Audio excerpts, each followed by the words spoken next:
Come back at 6, wake me and your child, and then won't lay today. Make me wonder who you might have been playing with. Makes me wonder who you think.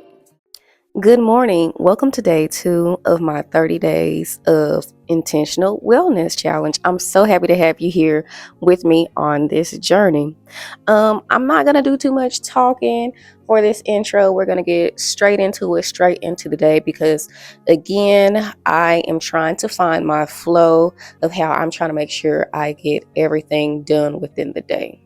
Like I promise you, I'm not even playing. I'm being very intentional towards this.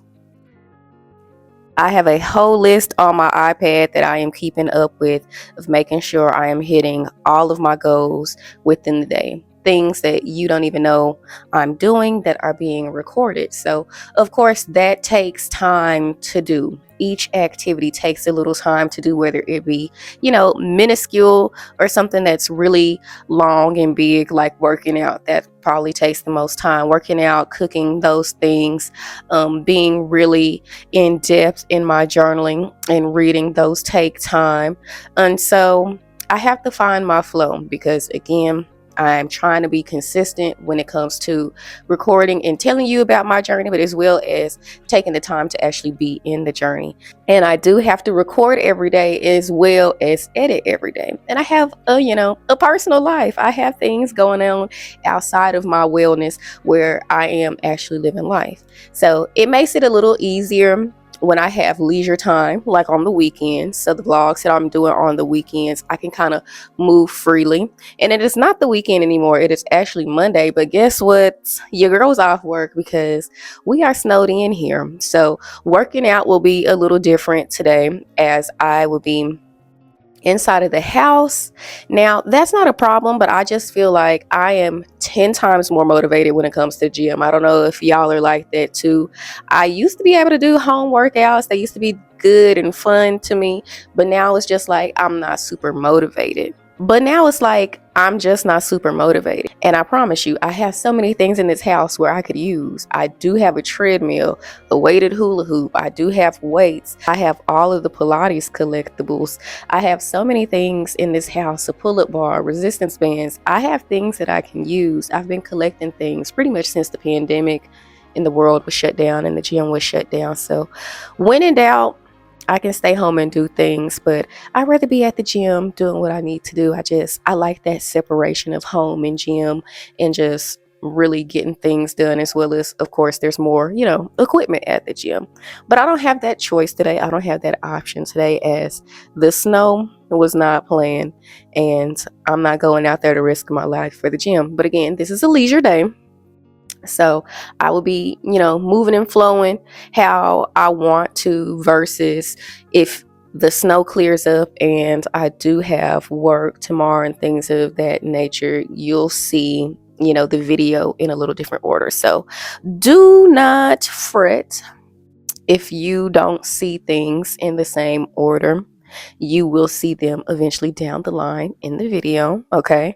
So for today, I'm just going to go ahead and start off eating my breakfast with, usually I attempt to go to the gym first.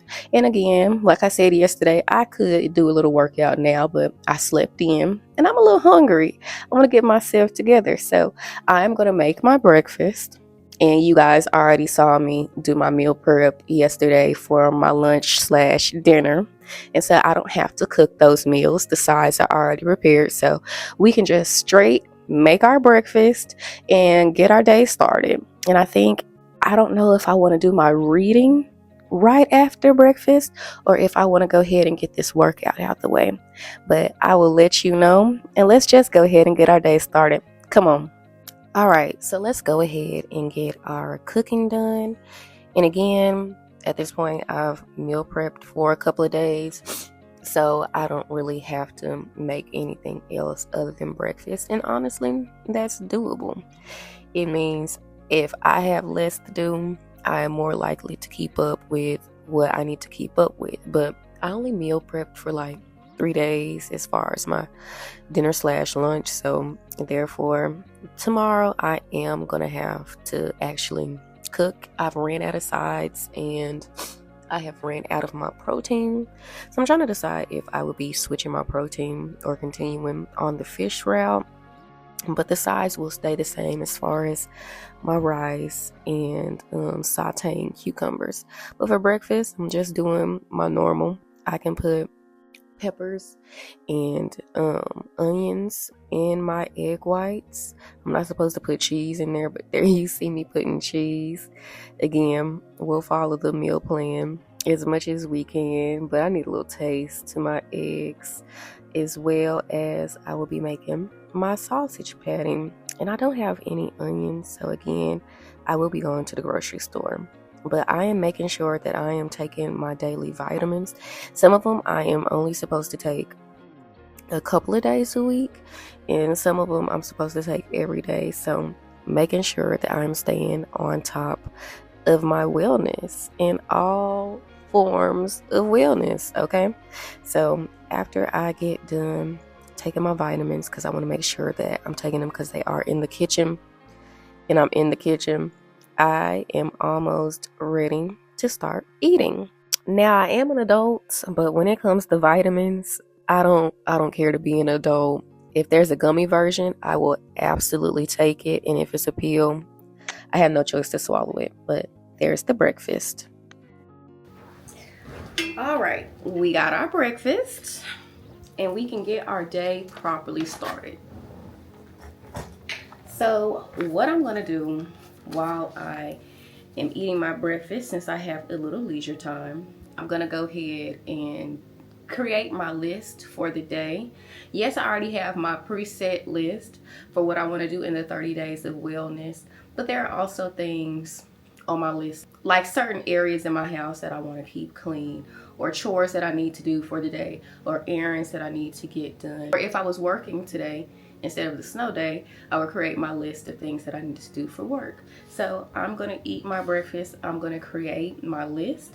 Hopefully I have a little leisure time in between time where I can keep up with editing, so I can go ahead and start creating the video that I'm gonna drop today, and so on and so forth. And after I get my breakfast and all of that done, then we'll move to the next activity.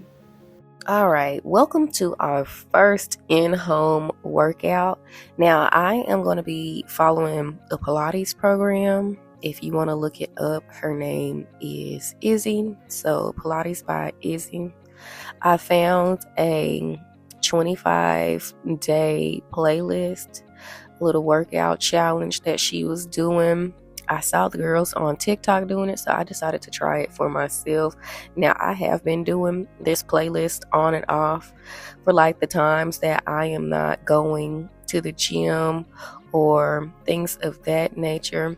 I only try to really go to the gym Monday through Friday, but I still want to get activity in on the weekend. So sometimes I like to go to the lake and go for a little light walk, a little light jog. But again, it's cold outside, it's wintertime, so I'm not really doing too much outside.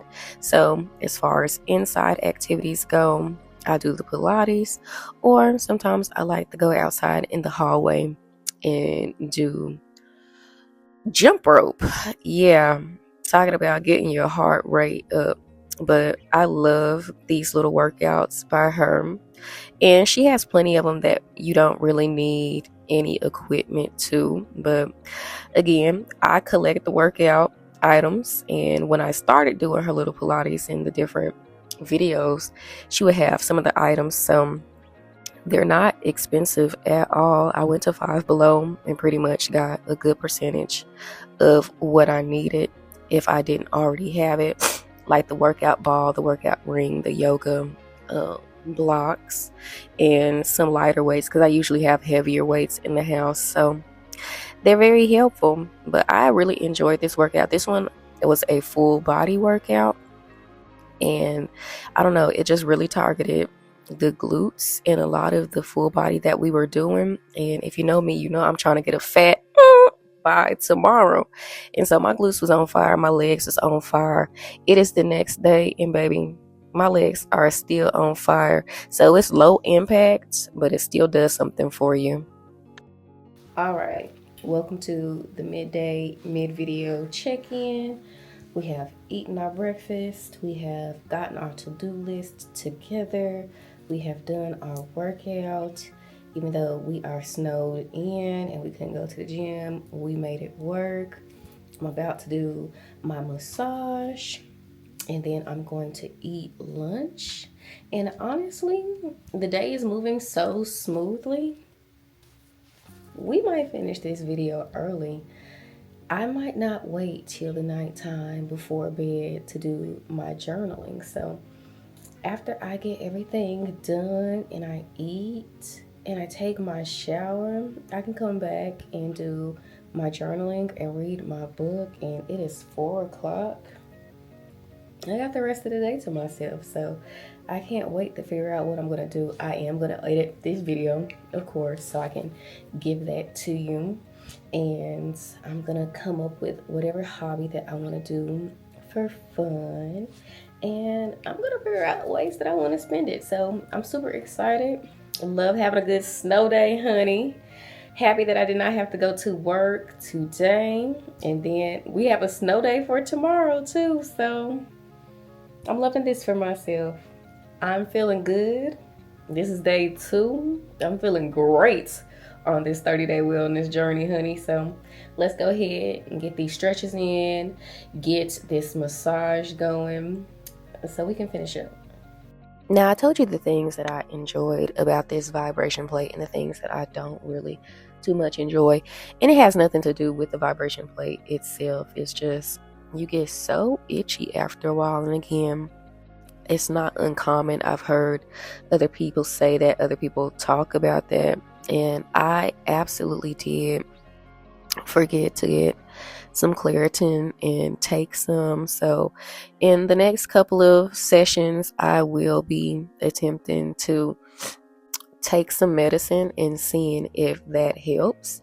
But again, I'm just seeing if it does something. It's supposed to help with so many things. I'm going to have to look up the benefits and let you all know if you are using it for like weight loss, fat loss. I don't think it's really for that. It's supposed to help with drainage, yes, as far as making you look less puffy or bloated or whatever the case may be. But the weight, the fat is still going to be there unless you are doing the work to get rid of it. And so again, I'm just making sure I'm getting every spot that I possibly can get, that my body allows me to. I do want to pick up yoga outside of Pilates. I feel like I was 10 times more flexible when I was younger versus now. And not that I want to be tip top of the line flexible, but I want a little spring back. I want a little spring in my step back. So that's what I plan on doing. So that might be one of the little workouts that I do. Because again, y'all will see me at the gym Monday through Friday, but I will find different ways to incorporate activity to kind of shake things up, make things new while I'm at the house on the weekends. And so I'm going to attempt that. So if you see me pull out some yoga, if you see me do some Zumba, some Tai Bo, something, I'm going to do it all. Again, there was a aerial class that I wanted to take for Saturdays. She offers the class on Saturdays and Wednesdays, and I really want to try that out. But that snowstorm hit over the weekend, and I literally have been in the house and off work, and I just don't even want to, risk my life, risk my neck. Me and baby Cranberry, we ain't trying to do all of that, okay? So I actually am really, really excited to do a class like that, especially because I feel like when it comes to fitness classes that require you to use your arms, your back muscles, and all of that, I never used to really have upper body strength.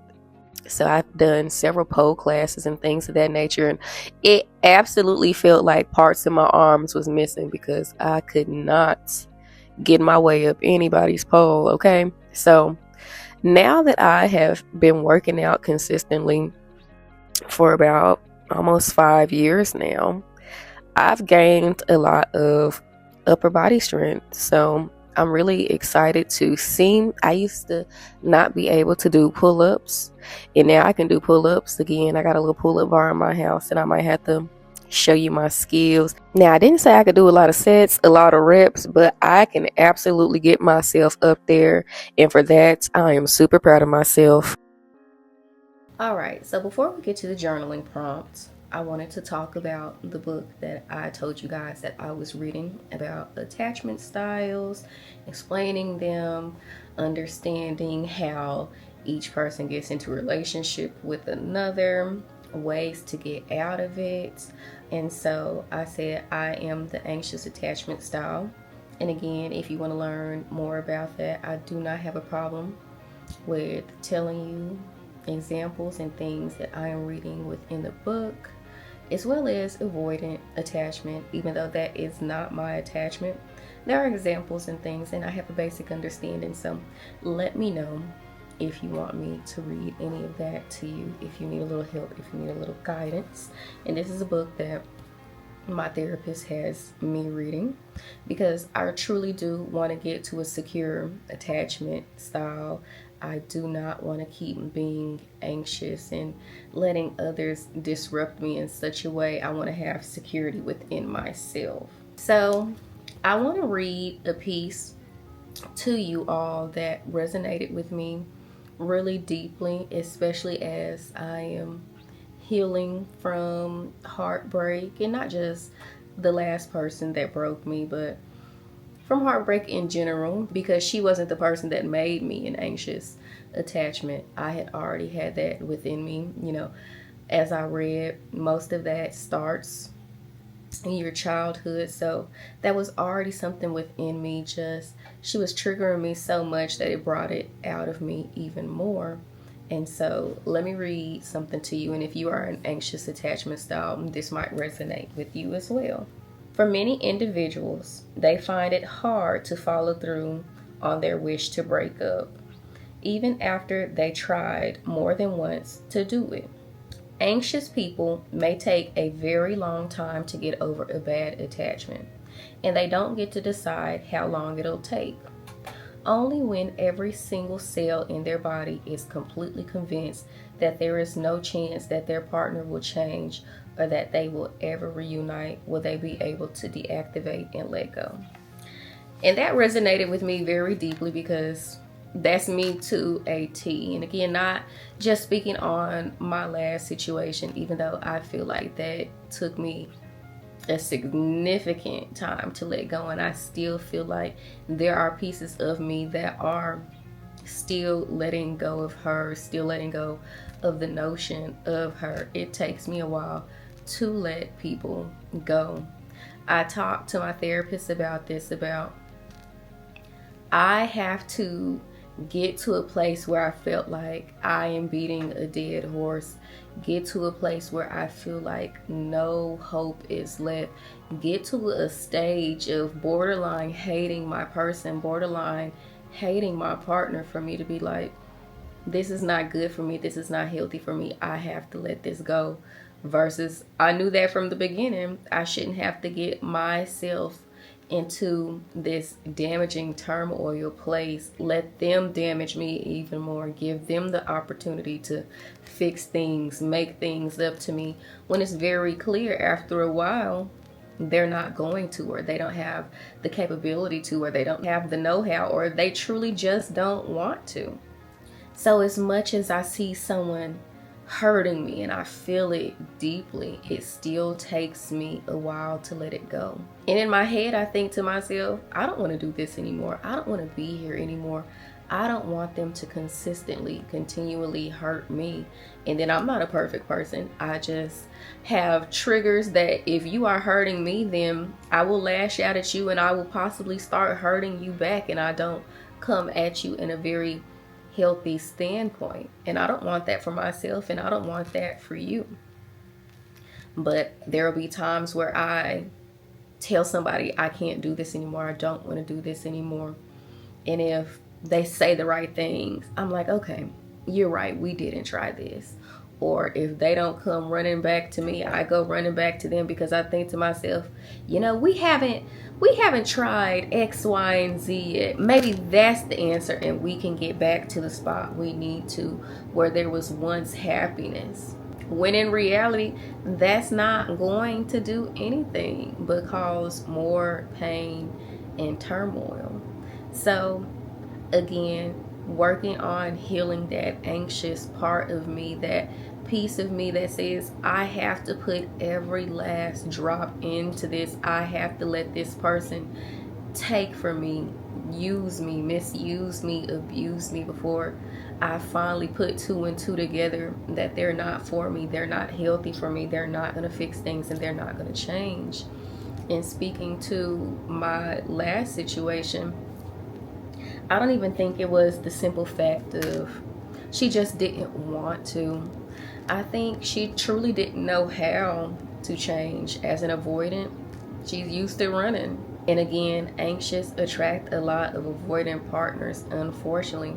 But she's used to running. She's used to not having to get deep emotionally, having to connect, having to sit there and fix things. Like, she was really one of those, when it gets hard, I cannot be here, versus I'm sitting right here in the hardness. I'm sitting right here in the sadness and the toughness, and I just need you to sit with me, stand with me, fix it with me. And here I am, coming up with all the ways to fix things, finding out all the ways we can try, when I'm not the one breaking us.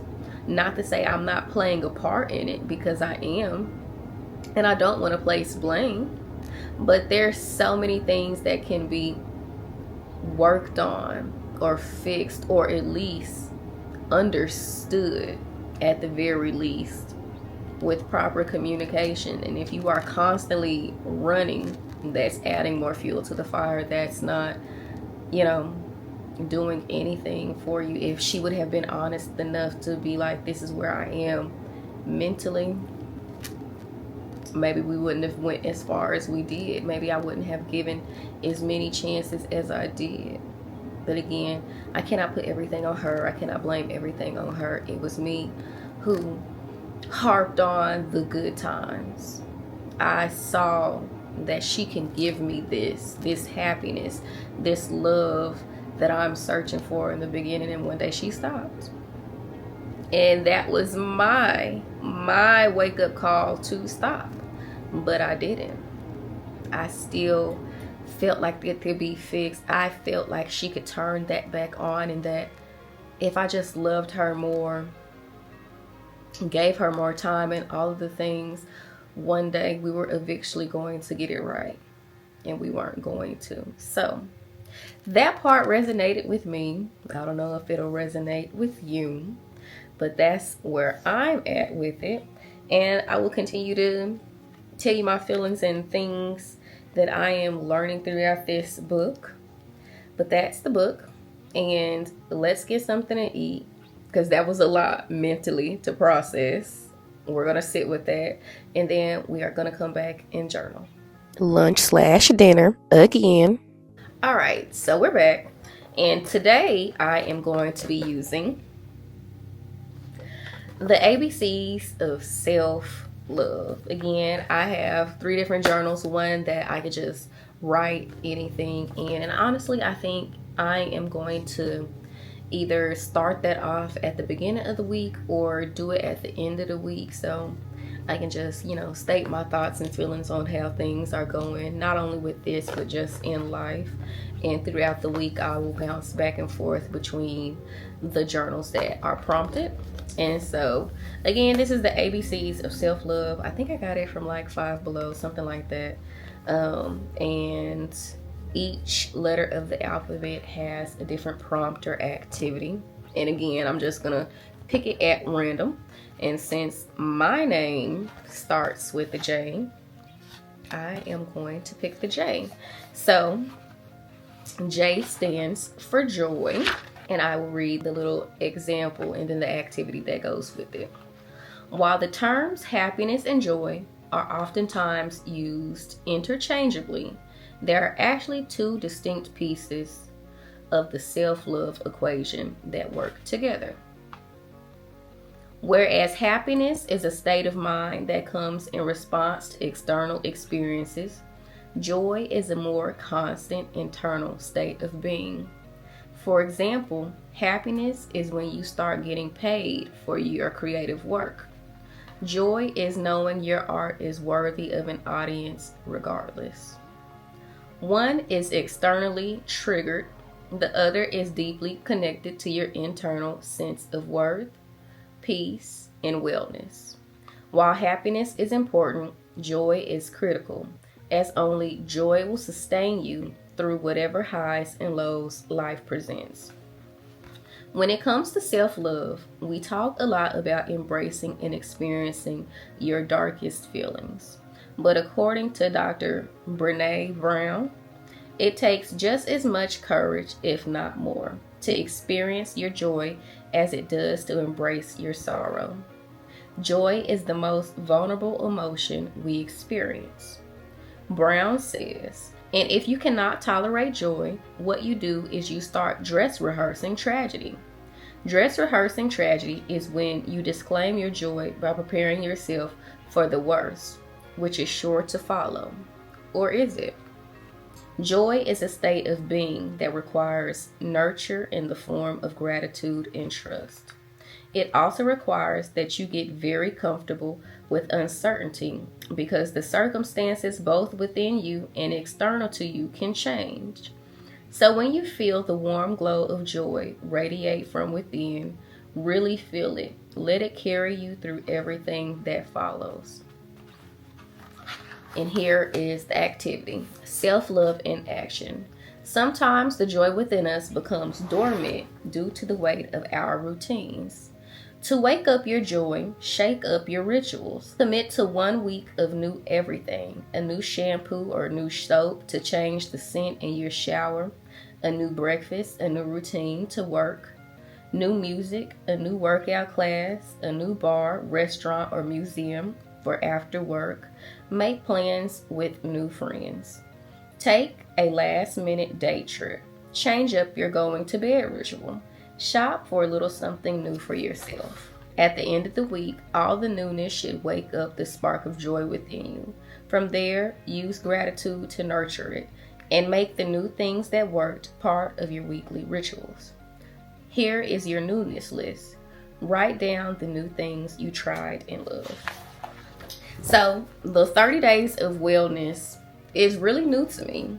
It's only the second day, but I am doing things in a way that I haven't before. Yes, I've gone to the gym. Yes, I've cooked before, but I haven't really been intentional about it. Like, I really want to be healthy, both inside and out. So I am doing things new. I'm going on a new journey of making a new series. I'm going on a new journey of the different workouts that I am trying. I am going on a new journey of how I'm showing up for myself as far as the journals and learning more about my anxious attachment style and how I can work on healing myself. All of these things are new, and it's bringing me joy. It's bringing me happiness to be doing this journey, to be learning more about myself, to be waking up every day and feeling like I have a purpose and there is something worth doing within the day. Even though I'm just doing mainly things that are in my home, excluding going to the gym and the grocery store. So that is what I will be writing about as far as my newness list. And maybe you can come up with yours too. So that is what today's journal prompt will be. And now that I've done my work, I can get ready for bed, because again, I finished up pretty early. It's about 6 o'clock. I'm going to eat my dinner and do my editing, and after I'm done with that, I think I'm gonna color today. Again, I'm trying to end the day with a nice hobby. So let me get myself together and all the things. I thank you for coming back for day 2, and I can't wait to see you tomorrow. Have a good night.